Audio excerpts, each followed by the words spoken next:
Hi, I'm Valerie Blake. I am an associate broker with Prudential PenFed Realty. I've been working in real estate for about 16 years almost now.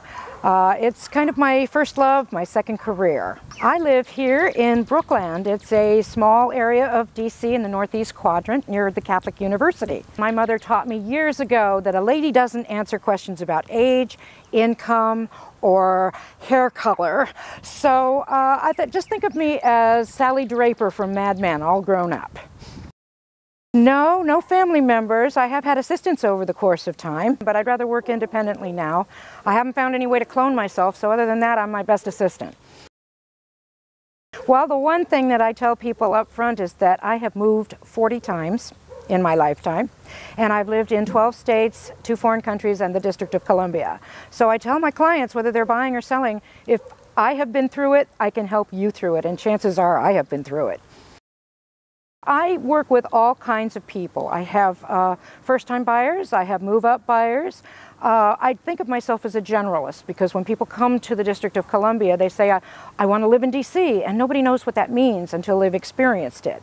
So it may mean they want the white picket fence in Virginia. It may mean that they want the urban environment downtown condo. You just don't know. So it behooves me to be the generalist so I can be all things to all people as much as possible. Well, the first challenge is for the buyers is to be able to find a property because there's such limited inventory right now. And I think for the sellers, a challenge is that they need to try to think of their house as a property rather than the home they've lived in. They need to kind of switch off that switch a little bit and think of how they're going to make it look like the best on the block that they would walk into as a model home, and because that's what the buyers are looking for. Actually, I don't think of myself as a salesperson because I think that has a negative connotation when people talk about realtors and used car salesmen and whether there's a parallel there. My job, I think, is to provide information to people so that they can make informed independent, smart decisions. They're all adults. They're spending an enormous amount of money. So I want to make sure they have the tools they need to do it properly. Well, I can think of one, and it involved one client and her mother, her elderly mother, who was with us. And we went to see a particular home. And I'm always very particular about telling my clients, please don't shut a door behind us, because I never know if I'm going to have the right key to get us back in. So we found the lockbox, we got the key out, we went to door number 1, it didn't open. We went to door number 2, it didn't open. We were trying to find door number 3, went round and round the house. Finally, we found a gate, and I could see that there was another door beyond the gate. I said, well, let's try this. So we walked in the gate, and I said, don't let the door end slam. And so we were in the gate, and I thought, well, okay, that's the kitchen door, we'll try that.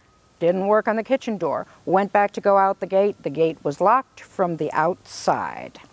So we had no way out. Her mother was in the car with the radio on, so no matter how loud we yelled, nobody could hear us. It was the middle of the day, everyone was at work. We finally had to drag 2 flower pots that were back there over, and she kind of balanced me while I climbed in my dress, in my heels, over the gate to be able to get back out and unlock and let her out. Well, I think that is the best tool for fair housing that ever came about. Certainly, the ones that we've had in DC so far have criteria that a person must meet. They're generally income driven. They try to give an opportunity to people who don't have the income for a lot of our housing in this area. But once you meet the criteria, you pay your money, you take your chances, and the rest is history. I think it's wonderful. Yes, actually I bought my first house when I was 22 years old, and I paid 12% interest for it, which is amazing considering what people know today, but was amazing then because they just come off interest rates of about 18%. I have bought and sold myself 50 properties, and I'm getting ready to buy 51 on Friday. And that's just for myself. Then I went on as a professional to sell almost 500 for other people. And the thing that I really love about it is that I have something in my background that meets everybody's criteria. I haven't found a single client yet that I can't find something in common with. And I think that's important when you're establishing rapport and when you want to develop a trust factor, which you have to make this dream come true for people.